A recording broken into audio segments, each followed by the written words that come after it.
Yo les gars, on se retrouve pour une nouvelle vidéo. J'espère que vous allez bien. Donc aujourd'hui on va vous présenter notre cabane. Allez, suivez-moi.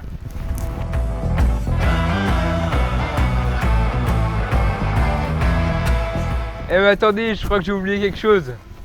Eh les gars, cette cabane on a mis du temps à la construire, donc lâchez un maximum de pouces bleus et surtout n'hésitez pas à vous abonner parce que pour nous c'est ultra reconnaissant. Et puis allez, on passe à la vidéo.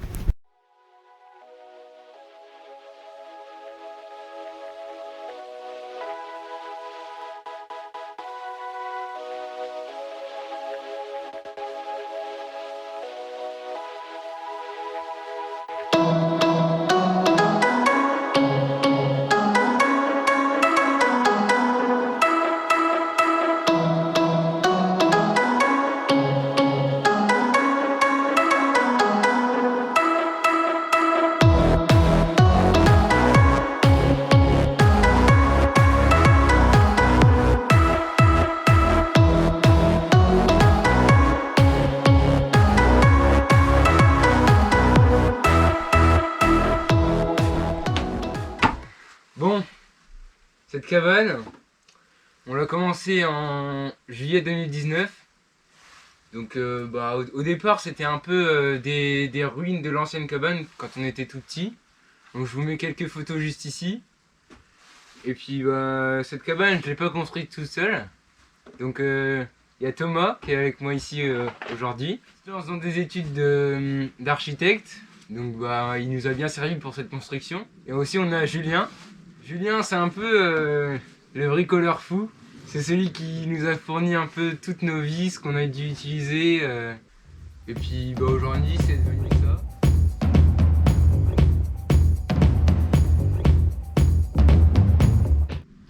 Bon les gars, vous l'aurez vu, dans ce tournage, c'est l'hiver, hein, il neige. Bon, c'est les aléas. Donc ici, on est à la façade.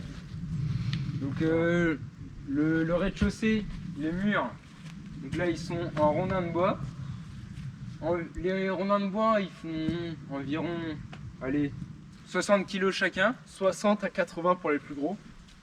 Et puis la hauteur du premier pilier là, elle fait au moins 2,50 m. Alors on s'est mis à 2,50 m parce que le terrain il est un peu en dénivelé. Du coup on a commencé à 2,50 m au début et sur la fin on a fini sur 1,90 m pour pas avoir de problème de hauteur. Donc ici on a utilisé du coup une technique assez spéciale, tu peux te rapprocher. Donc c'est une technique qui consiste à mettre un pilier comme ça qui ne tient pas l'étage mais qui tient uniquement le mur. Donc là on a 3 rondins de ce côté-ci et de l'autre côté pareil. Voilà, donc là on arrive sur le côté de la cabane.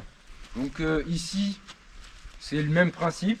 Le mur, c'est exactement pareil, sauf que là, les rondins de bois étaient encore un peu plus lourds parce que regardez la taille du mur.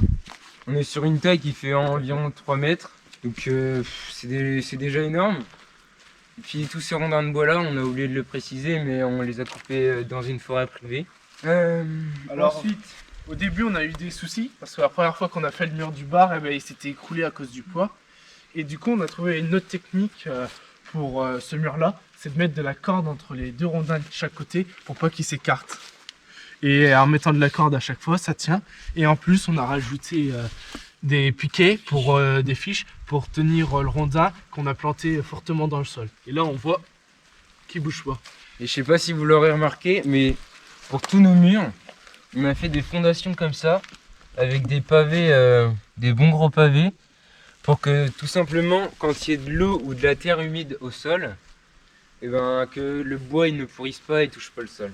Donc, ici, on a un nouveau bâtiment, mais on le présentera un peu plus tard. Pour l'instant, on va juste s'intéresser à la cabane. Donc là, entrée. Donc là, on a un bar. Bon, on a déjà fait des soirées, je vous le cache pas dedans, donc c'est normal s'il y a un peu de bière d'ailleurs. La consommation d'alcool, c'est avec modération surtout, parce que ça peut être dangereux pour la santé. Ici, on a un toit en tôle. Mais là, le toit, ces derniers temps, il y a eu un peu de tempête, donc forcément, il s'est envolé. On a oublié de mettre des poids dessus pour que ça s'envole pas. Ici, on a un coffre avec tout ce qui sert pour le barbecue. Il y a quelques jeux de fléchettes, par exemple, et des raquettes. Donc ça sert surtout l'été, ça, parce que bah, forcément, en ce moment, on s'en sert pas. Donc là, on a notre feu de camp. Donc il est disposé en rondin. Et puis en rond comme ça, c'est pas mal. Donc pour le feu, vu qu'on est dans un environnement qui peut prendre feu très vite, on a décidé de creuser. Comme ça le feu est plus à l'intérieur. Et pour l'alimenter en air, on a donc creusé, on a introduit un tuyau pour l'alimenter en air et pour pas qu'il s'éteigne tout seul. Donc là, je vais vous laisser me suivre, on va passer à la suite. Donc l'intérieur de notre cabane.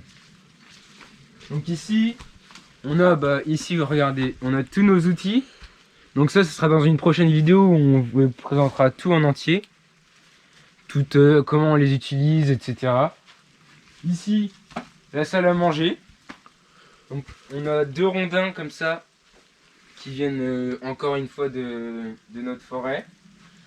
Avec une planche de chêne comme ça, que Julien, le pro du vernis, a bien verni tout ça plusieurs fois. Ici, on a la table. Donc une table qui peut accueillir facilement 10 personnes. Donc fait en palettes et découpé et limé pour qu'il n'y ait pas trop d'échardes. Ici, pareil, un deuxième banc, une étagère. Et le petit sapin de Noël parce que c'était la période. Bon du coup là je vais laisser Julien présenter tout ce qu'il a un peu fait. Alors là on a récupéré un vieux tonneau tout sec qui tenait à peine debout et que ses planches se sont décollées et qui tanguaient. Alors avec Thomas on l'a poncé entièrement, on a revissé les barres en fer pour bien le maintenir en place et puis après on l'a gorgé d'eau pour qu'il reprenne son volume de départ. Ensuite, on l'a appliqué de vernis partout pour qu'il puisse résister à l'environnement. Bon du coup là, vu que Thomas c'est son domaine, donc l'architecture, je vais le laisser présenter un peu comment on a réalisé l'étage. Donc déjà, il faut savoir que la cabane, elle fait 27 mètres carrés. Donc pour l'étage, on a décidé de renforcer avec des gros piliers. On en compte au moins une dizaine pour alléger. Donc ça, faut vous dire que le poids d'un mastodonte comme ça, c'est au moins 80 kg. Donc pour vous dire, des fois on n'est que à 2 pour couper ça. Et je vous dis pas la galère, des fois on a même pris une bonne heure, voire 2 heures à couper des rondins comme ça. Alors pour l'anecdote, celui-ci on l'a coupé avec Thomas. Et on a mis une après-midi à le couper et à le sortir de la forêt. Il faut aussi compter les grandes traverses qu'on a mises. Donc on en a mis 3 pour supporter tout l'étage.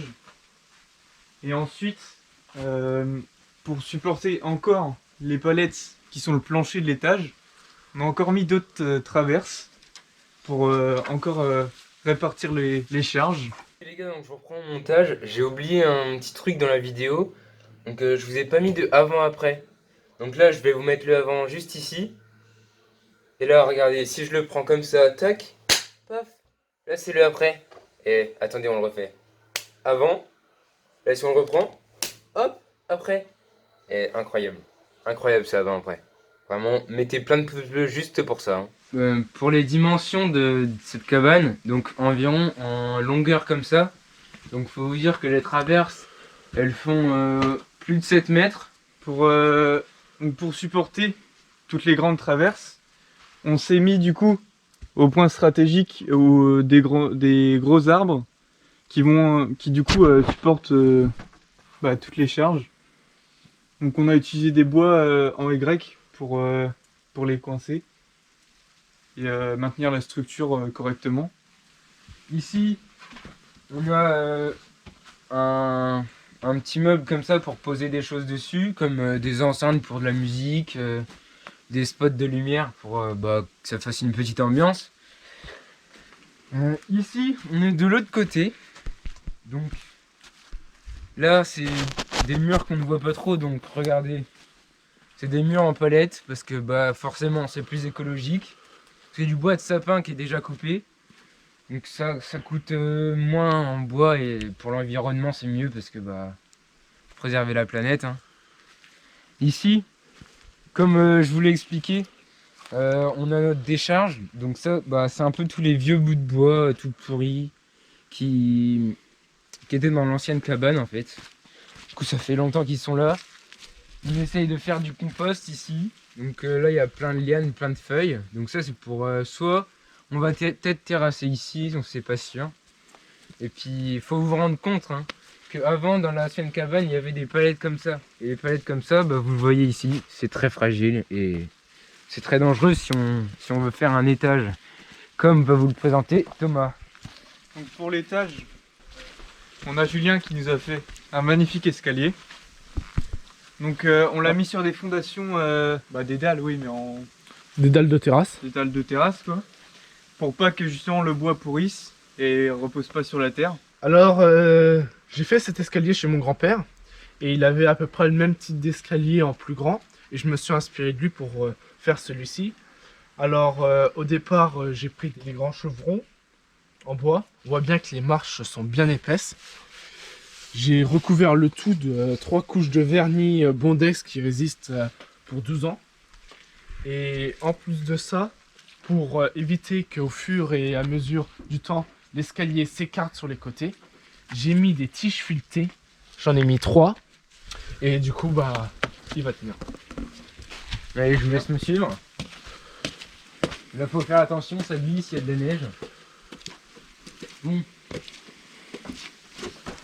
Du coup, en ce moment, vu que c'est l'hiver et qu'il faut protéger notre étage, on a installé une immense bâche.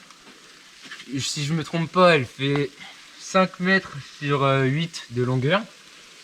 Et puis là, on a un étage, je crois, qui fait 17 mètres carrés, voilà. On a un mur comme ça, une rambarde là-haut, pour tout simplement ne pas tomber, parce que c'est très dangereux, parce que c'est déjà à 3 mètres de haut. Et ici, pareil, c'est fait pour la sécurité.